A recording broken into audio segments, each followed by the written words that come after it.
information that is not only true but factual. To me, news is God sent. I like to see the less privileged being helped as a result of the work that I do. Growing up, I didn't have many chances to have my voice heard. But now news gives me an opportunity to give people a voice. News to me means that I'm a bridge between what makes the news and those affected by it. For me, news is accurate and factual information that gives the general public power to make informed decisions on things that matters to them. News to me means bringing information to the people so that they have the access to the information in order for them to know their rights. For me, news is a privilege. It allows me to be a source of information to the public. The news reminds us of the past and guides us to the future, all the while outlaying the present. News to me is current affairs. It is truth, is everything accurate and everything that the public may regard as of interest to them.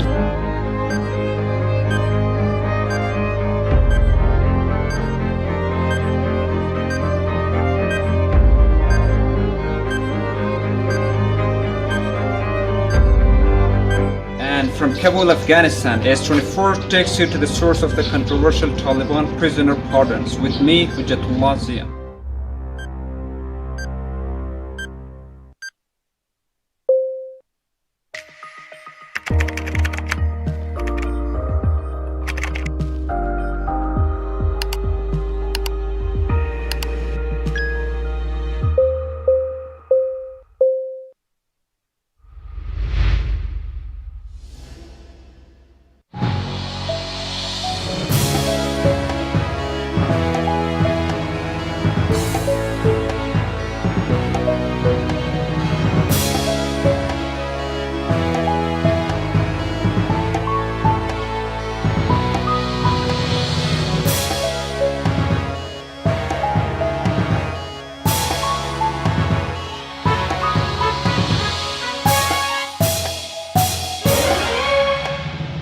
Live from Lusaka, Zambia, this is S24 News.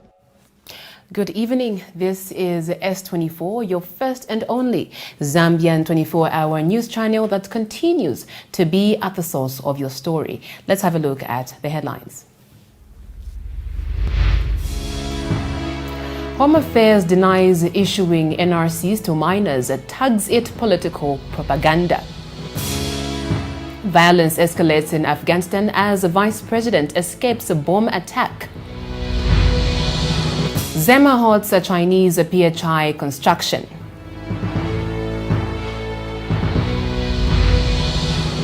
We do not procure expired drugs, Health Minister stresses. And in sports news, a dialogue, solution to extreme sports protests. With the details, my name is Gloria Mumba Kalambo. Republican President Edgar Lungu has declared an end to the late delivery of farming inputs from government to farmers. Speaking during the launch of the distribution of inputs for the 2020-2021 farming season in Chisamba today, the head of state emphasized that his government introduced the Farmer Input Support Program, FISP, to enable farmers access farming inputs on time and without challenges, further adding that the late distribution of inputs is a closed matter. And now the Ministry of Home Affairs has sternly warned individuals circulating videos on social media depicting minors below the age of 16 years being in possession of national registration cards to desist from the act.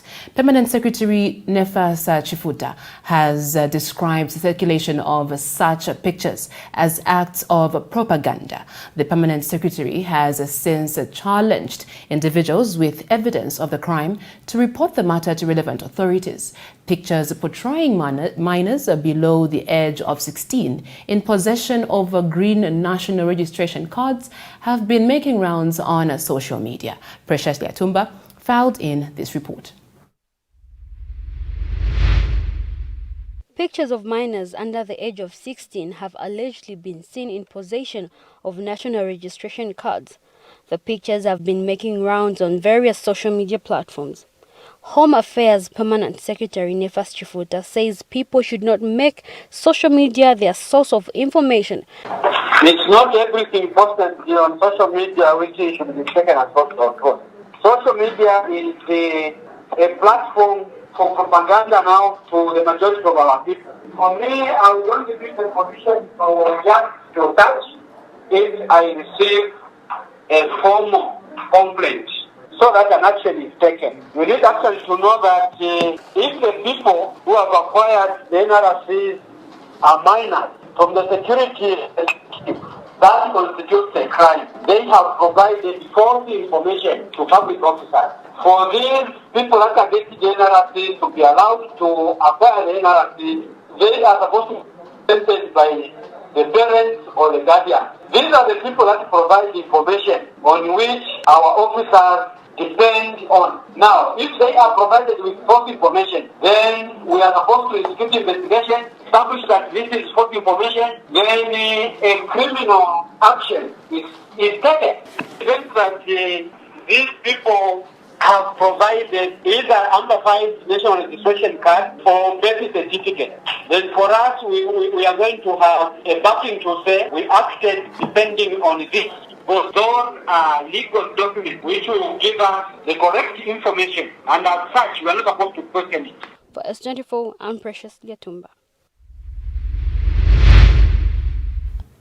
And now the Patriotic Front PF has distanced its party from tribal remarks by some of its members in the ongoing by-elections in Lukasha and Mwanza-Bombwe constituencies, as is being charged by the United Party for National Development, UPND. PF Media Director Sande Chanda says the party is investigating the matter as the PF does not condone tribalism within its ranks and files.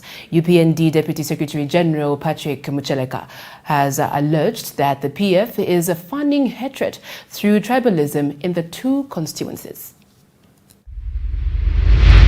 Once again, our people in Mwanza-Bombwe and the Lukasha constituencies have been subjected to tribal campaigns by the PF. Let UPND allow other stakeholders to talk against tribalism, not the UPND. Suffice to say that the Patriotic Front takes great exception to anyone championing tribalism, whether in its strongholds or in the opposition strongholds. And we are investigating the reports of some of our members, not party officials, members. I think it could just be one member, an ordinary member of the party, who is said to have uttered remarks bordering on tribalism. That has been investigated. So we take great exception to any championing of tribalism. But we must emphasize that UPND cannot condemn tribalism anywhere. If UPND wants to condemn tribalism, let them start with tribalism in its bedroom.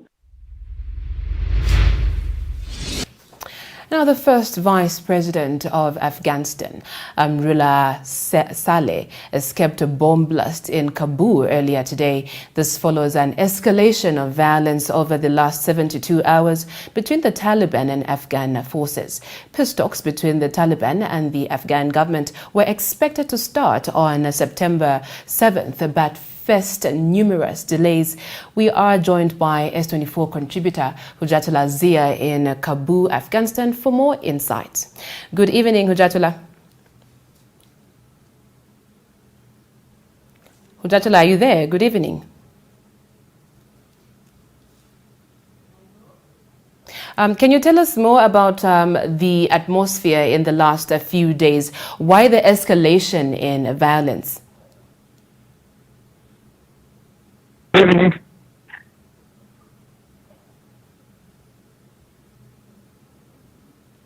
Yeah, good evening. Can you hear me? I can hear you, though your signal is a bit terrible. But please go ahead if you heard my question. What would you make of that? And so many Afghan officials have condemned that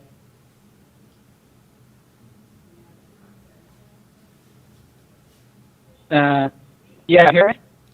Go ahead, please. Go ahead. Hello? Do you hear me? Go ahead. Go ahead. We can hear you. All right. That's our contributor there in Afghanistan. Yeah, sure. So the first vice president's convoy.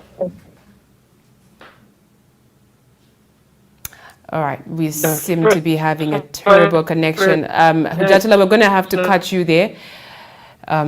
We continue with the news. The Zambia Environmental Management Agency, ZEMA, has issued a stop order to Zangshi Wood Investment Limited to halt construction of a shopping mall in the Presidential Housing Initiative PHI area in Lusaka. ZEMA manager David Kapindula says the Chinese developer did not consult the agency before it commenced construction works. Tito Kalama is at the source of your story.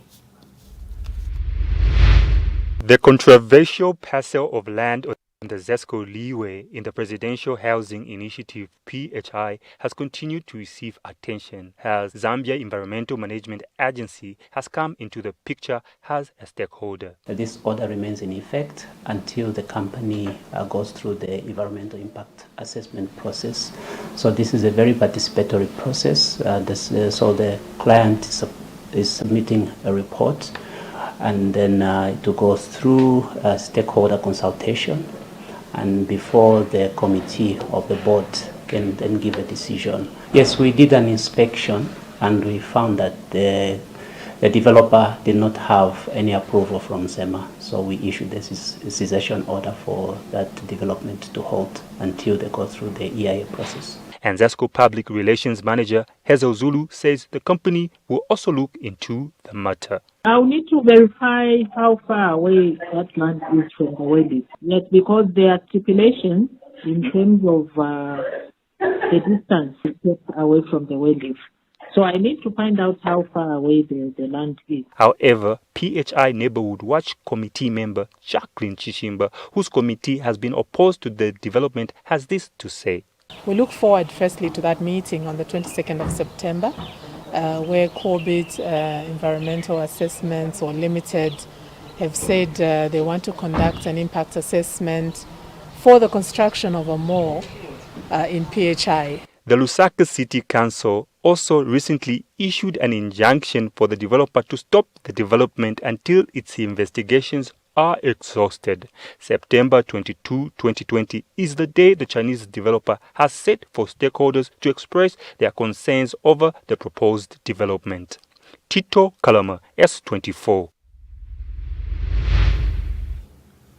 In more news, the Ministry of Health has refuted claims that the health center kits that it flagged off last week countrywide contained expired drugs. Speaking during the COVID-19 media briefing in Solwezi today, Health Minister Shtaluchi Lufia stressed that government does not procure expired drugs. In an emailed press statement to S24 last evening, Pharmaceutical Society of Zambia President Jerome Kanyika had appealed to government to require a consignment of medicines worth 60 million kwacha that were flagged off last week as an investigation carried by the society revealed that drugs were expired and unfit for human consumption. Malikana Mulele is at the source of your story. Ministry of Health procured drugs and health center kits worth 60 million kwacha and flagged them off countrywide on 3rd September 2020. On 8 September 2020, Pharmaceutical Society of Zambia President Jerome Kanyika told S24 that the society conducted an investigation which revealed that the drugs were expired and unfit for human consumption. He has since advised the ministry to recall the consignment of medicines. Meanwhile, Zambia Medicines Regulatory Authority ZAMRA Senior Public Relations Officer Christabel Iliamupu says selected samples of health center kits were taken to National Quality Control Laboratory and Zambia Bureau of Standards for Quality and Testing Assessment, and will avail results to members of the public when findings are completed, and if any substances do not comply to standards, they will be removed. She also said that the authority undertook its post-marketing surveillance activities on the products before they were distributed. However, Health Minister Dr. Chitalo Chilufya has refuted those claims and has said the government does not procure expired drugs and it has not procured expired health center kits, but will continue to ensure access to essential drugs. Procure expired drugs, and the government has not procured expired health center kits. And I again encourage decent engagement with stakeholders who have any queries, because if you are decent and you mean well, then you are giving feedback that will enhance government's capacity to provide the service to the people of Zambia even better. Thank you. Malikana Mulele, S24. Keep watching. On the other side is Yowela Chomba with the business news.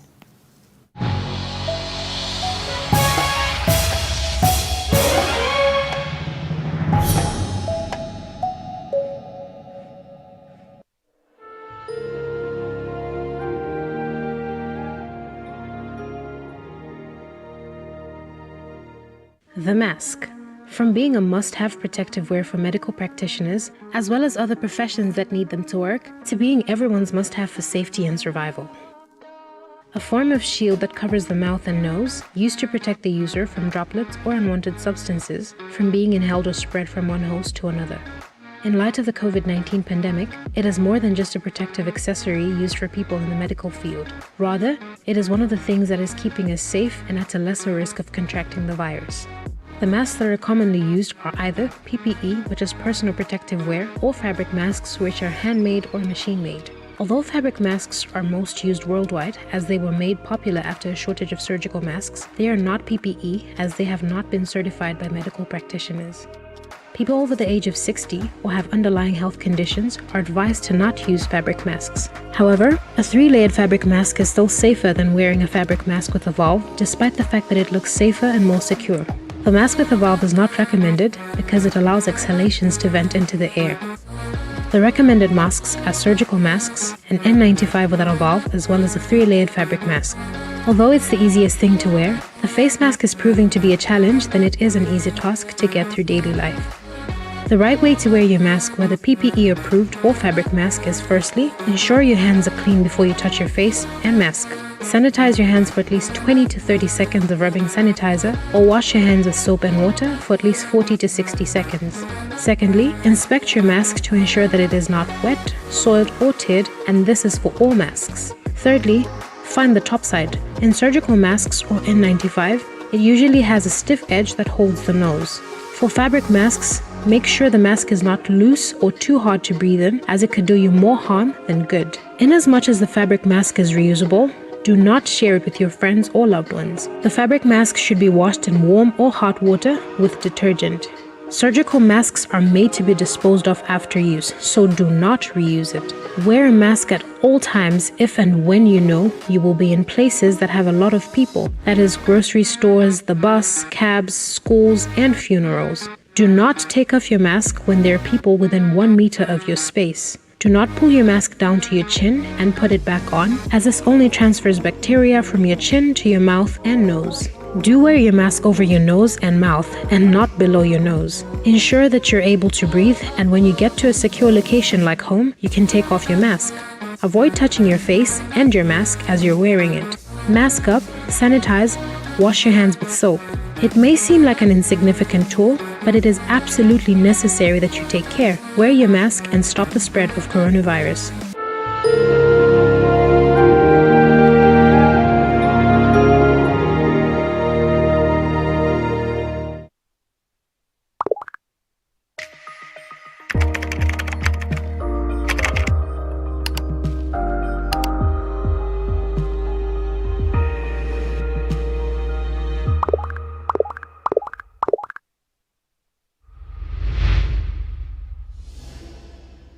Know what your week needs? Welcome to At The Source, the show where we break down all of those trending topics and headlines. I'm curious, please go on. Your local news stories, your international news stories, your regional news stories. We're giving you the opportunity to have your comments. This is not a time in this the current situation in our country, in the world, where you can use phrases like, I don't do politics. We're going to see mysterious 48 houses. And then we will just say, oh, because it's African tradition, we cannot question our leaders, they are our parents, so whatever they're doing is okay. What does that entail as a brand ambassador for a university? Politicians are not afraid of riots, fortunately. They're afraid of the ballot box. You dance? What else do you do? We hug and kiss and wah. But join the conversation with Talu and Amina on At The Source every Monday, Wednesday, and Friday at 3 p.m.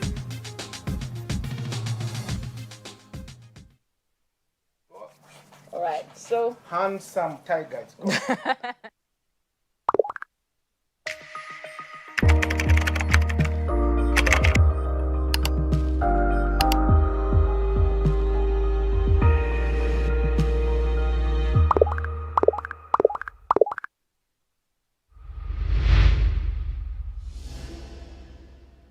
Unlike popular belief, gender-based violence occurs in both males and females. Unlike GBV standing for Chan. GBV, gender-based violence. Gender what? Violence, whatever. GBV standing for it's maybe I can say maybe okay,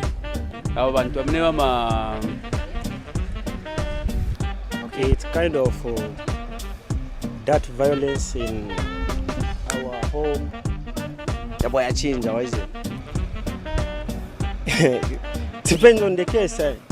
Depends on the case. Ufuna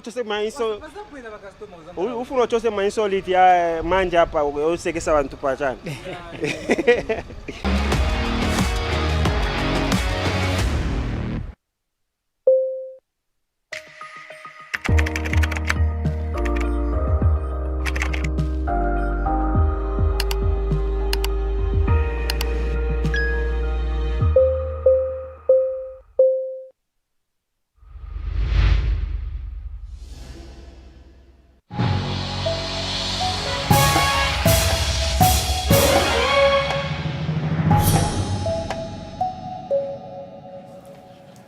Good evening and welcome to today's business news. My name is Yoela Chomba. The 2021 national budget will be presented this month on the 25th of September 2020. We will have a lot of pre-budget discussions here at S24 as we build up towards that date. Experts from different sectors will come through to share their own assessment of the 2020 budget as well as expectations from the 2021 budget. Before we go into detail with business news, we kick it off with our Money Watch, and today we have Mtisunge Zulu, Chief Macro Strategist at the Kwacha Arbitrager, a unit of the Business Telegraph. Good evening, Mtsunge. Good evening, Yoela. Yeah, Mtsunge, we're in the national budget season now, but could you tell us what we as a country can learn from the effects of the COVID-19 pandemic, especially when you analyze its impact on the 2020 national budget? Thanks, Yoela. So I think what we need to understand is that, first of all, we had this 2020 budget that was 106 billion. And then this has been thrown in disarray because we didn't plan for disease pandemic. And so we've seen an increase in allocation of funding to public health at the expense of other sectors of the economy. The budget cycle in itself is long. So what COVID has taught us is that we can actually start to shorten and flex our budget cycles to ensure that they're flexible enough for us to adjust. Budgets are actually made on exchange rate levels, and we've seen that the exchange rate has actually run away. So in terms of things like your fiscal deficit, we targeted 6.5%, but clearly you would see that we expect a double-digit level to print this year, and this is actually systematic across most African nations and the globe as well. So you will understand that this budget that's coming will be more about clawing back growth, and everybody's actually anticipating to see where the revenue is going to come from. We don't expect that taxes will be hiked. There are sectors that are sensitive, such as mining, which won't it's highly unlikely that mining taxes will be touched. So we'll expect to see more usage of the domestic markets, and it'll be a very interesting budget. It's as though the theme will be recovering eroded growth because of disease pandemic. And then it will also be interesting to see how much will be allocated to the health sector, because COVID in itself just sent a very strong statement to say we need to fund the health sector. Right. Now, in view of this, what or how do you see the government planning for 2021? Especially that the pandemic is still very prevalent, and until a vaccine is found, we have no choice but to factor its impact not only on the government, but consequently at the corporate and individual level for the next couple of years. And this goes for any other unforeseen situations, Mtsungi. Okay, so I think one, from the public sector, not only the budget, but even ongoing, because we've got a supplementary budget that's going on. So funding more on the public health side, it is very imperative that we keep the health protocols running, the social distancing, wearing masks and everything, because if we don't adhere to that kind of behavior, then we will be getting into next year with COVID. But at the same time, there's a number of events that are happening next year. Next year is an election year. Growth needs to claw back. Growth has eroded significantly.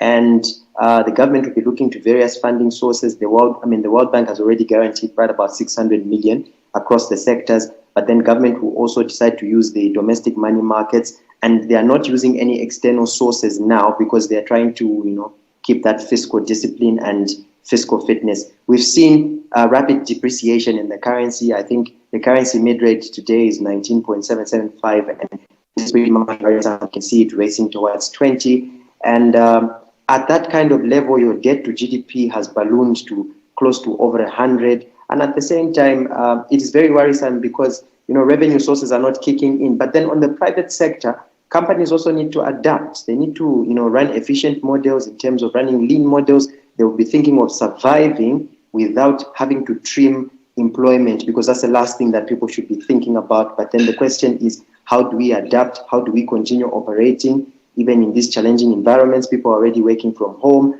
But there are sectors as well which have come up, like technology, pharmaceuticals, and all those. Look, so COVID in itself, much as, yes, it's a strain on health-related issues and businesses, but at the same time, it's provided an opportunity for businesses to be able to navigate. But at the same time, Zambia is also in this place where we're waiting for a rapid credit facility from the International Monetary Fund. If it comes through, we get some breathing space. There are some important developments that have happened, such as the appointment of Moro Todali by Lazard to start taking stock of Zambia Eurobond holders. So you can see that in the debt restructure space, a lot is happening, and that just improves sentiment as well.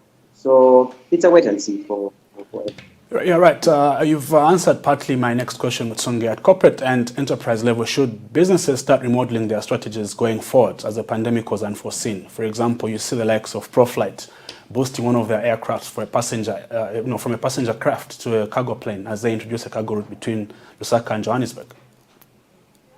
Yeah, spot on, Yoela.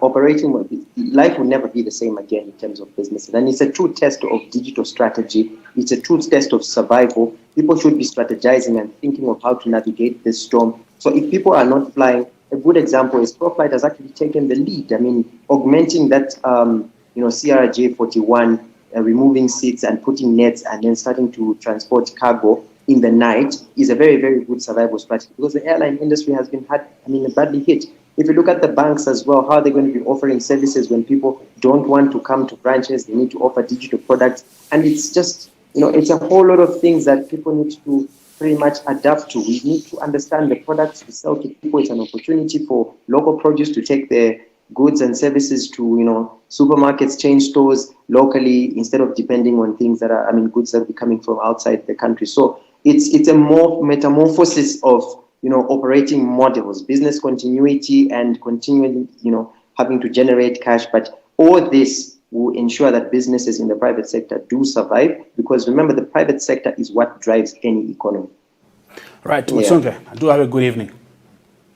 Thank you, Yoela. All right. Now, more on the business desk. Economist Yusuf Dudia has commended the Republican president for launching the distribution of inputs in Chisamba district. Mr. Dudia says in an interview with S24 that the launch will capture the challenges that farmers in the area are faced with. When it comes to agricultural delivery, as the country has not been taking advantage of its farming potential. Republican President Edgar Lungu has today launched the distribution of the 2020-2021 farming input distribution under the Farmer Input Support Program, FISP, in Chisamba district, at which he declared an end to the late delivery of farming inputs. Agriculture, very important on the development agenda for our country, not only to feed ourselves, but also to be able to feed the sub-region. We have 8 neighbors, and these 8 physical neighbors could really be getting food from Zambia if we got our farming value chain working efficiently. In other words, if we got our farmers to farm, we got our grain marketing group to be buying the produce from the farms and storing them and marketing them across the country. We got our millers to focus on milling, and we also looked at exports of both grain as well as value-added products into the region. I think as a nation we do very, very well. We also know that we've got the Food Reserve Agency always sitting on the side to be able to take care of Zambia's food needs and food security for the nation. But we are not really taking full advantage of the potential of farming in Zambia. And I think the significance of launching the agriculture season in Chongwe should really capture the challenge of developing our agriculture sector to become a major producer of food, not only for Zambia, but for the region, and major foreign exchange earner. In more business news, the Center for Trade Policy and Development, CTPD, says it expects the head of state to restore confidence in the country's business climate as he opens the 5th session of the 12th National Assembly this Friday, the 11th of September 2020. CTPD Executive Director Isaac Mwaipopo says in a statement to the media that the head of state should give a message of hope and highlight how government plans to steer the economy towards recovery. Meanwhile, Mr. Mwaipopo has also urged government to consider the submissions being made by civil society organizations towards the 2021 national budget. Esnat Lungu now reports. Republican President Edgar Lungu is expected to give a speech to open the 5th session of the National Assembly on Friday and is expected to bring a message of hope in the midst of the deteriorating state of the Zambian economy. Besides the CTPD's expectation for the presidential speech, they, along with the Cleaning Association of Zambia, have separately given their expectations from the 2021 national budget as well. It is our expectation from the Center for Trade Policy and Development that the President will carry with him a message of hope that will help us understand his plans in terms of helping to lead this country to a recovery. With the negative effects that have also come with COVID-19, it is our expectation from the Center for Trade Policy and Development that the President in his speech will be able to highlight some of the alternative measures through which the country can earn foreign exchange in order to help bring stability to the local currency. Furthermore, the government must consider halting all penalties on NAPSA owed payments. This has proven to be a great challenge to most companies operating in the cleaning sector during this COVID-19 period. With the many cash flow challenges, payments of huge penalties to NAPSA is suffocating many companies. This is a time that we must save the local companies and help them sail through these hard financial times. For S24 Business, this is Esnat Lungu. That is all we had on the business desk this evening. Stay tuned. Gloria is back with more news after the break.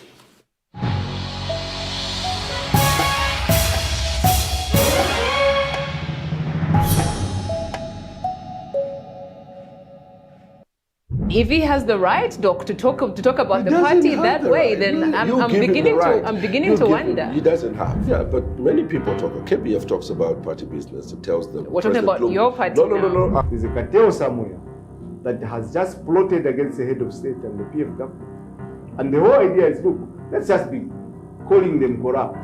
They'll just be calling you corrupt. On national I'm going to have to allow on national TV, I was quiet when you were speaking. Let me speak. Look,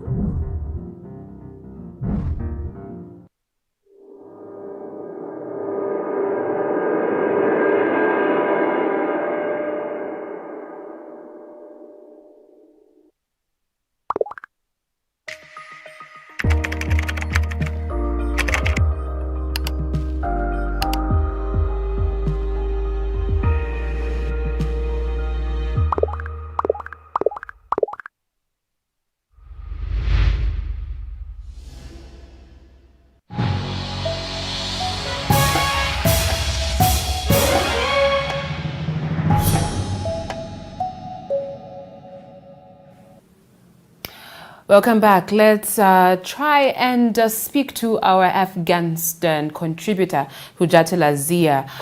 We couldn't hear him earlier because of bad connection on the Afghanistan story. Hujatullah, good evening once more.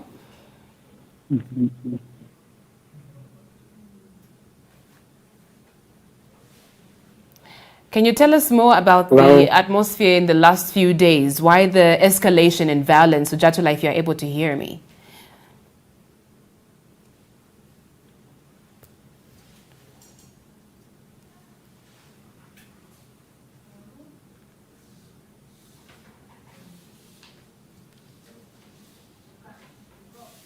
All right, we seem to be having a terrible connection right there. However, the National Democratic Party NDC leader Chimba Kambwili has recovered from COVID-19 and says he is ready to proceed with his court cases. Since last month, Kambwili has been unable to attend court on account that he was in isolation after testing positive of COVID-19. Meanwhile, the Lusaka High Court has rejected his application for leave to commence judicial review in the matter in which he was seeking the court to order that Magistrate David Semusamba recuses himself from handling his court case. Well, Chifunda is at the source of your story. The Lusaka High Court has refused to entertain National Democratic Congress leader Chimba Kambwili's appeal for leave to commence a judicial review process. This is in a case in which Kambwili has been denied appeal, seeking court's order that Lusaka Principal Resident Magistrate David Semusamba recuse himself from deliberating on the matter in which Kambwili stands charged with forgery, uttering and presenting a false document before a public officer, in line with the incorporation of Mamona Engineering and Technical Services. Justice Mwila Chitabo has dismissed the appeal, saying it is not a fit and proper case to grant leave for judicial review proceedings. This means that Semusamba will continue hearing Kambwili's case before him. Meanwhile, in an interview with S24, Kambwili says he is COVID-19 free and is now ready to continue with court cases. My COVID results came out negative. I'm ready to face the courts. I'm sure you can see that I'm still a little bit panting, but if the courts call you, what can I do? You have to come before the courts. But the most important thing is that my COVID results now came out. The NDC leader has been in isolation for more than a month now on account of being tested COVID-19 positive. Wells Chifunda, S24 News.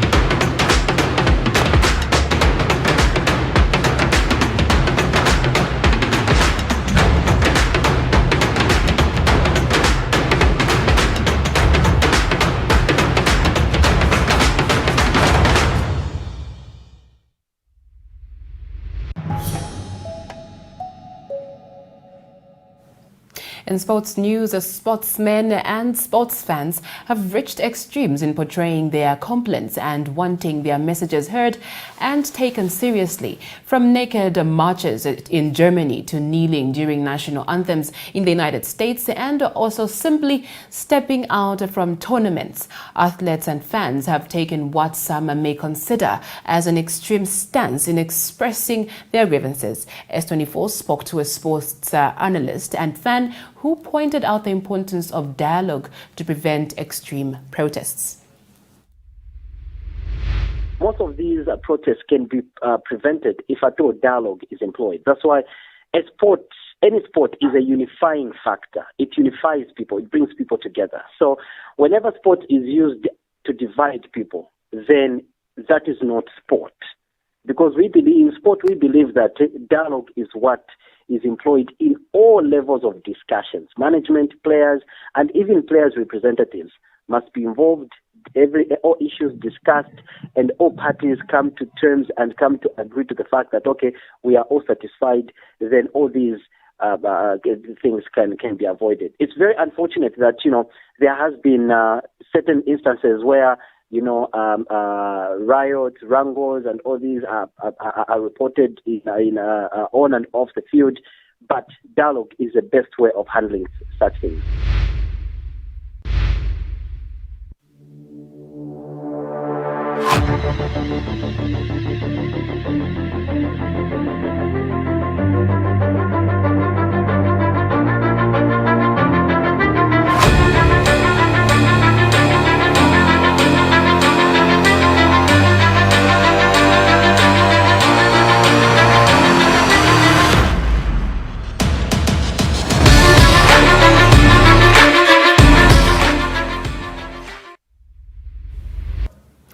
Thank you for staying with us. So here's a recap of the headlines. Home Affairs denies issuing NRCs to minors, tags it political propaganda. Violence escalates in Afghanistan as the Vice President escapes a bomb attack. Zema halts Chinese PHI construction.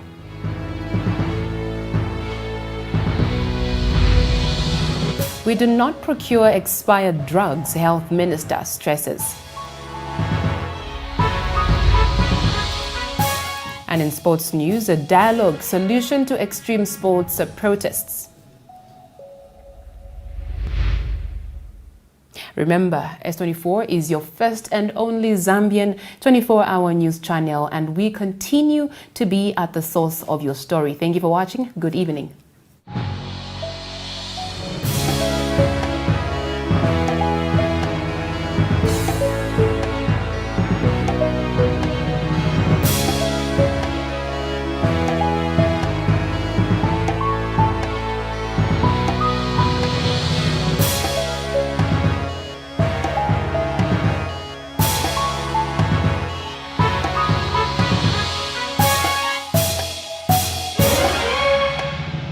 Live from Lusaka, Zambia, this is S24 News.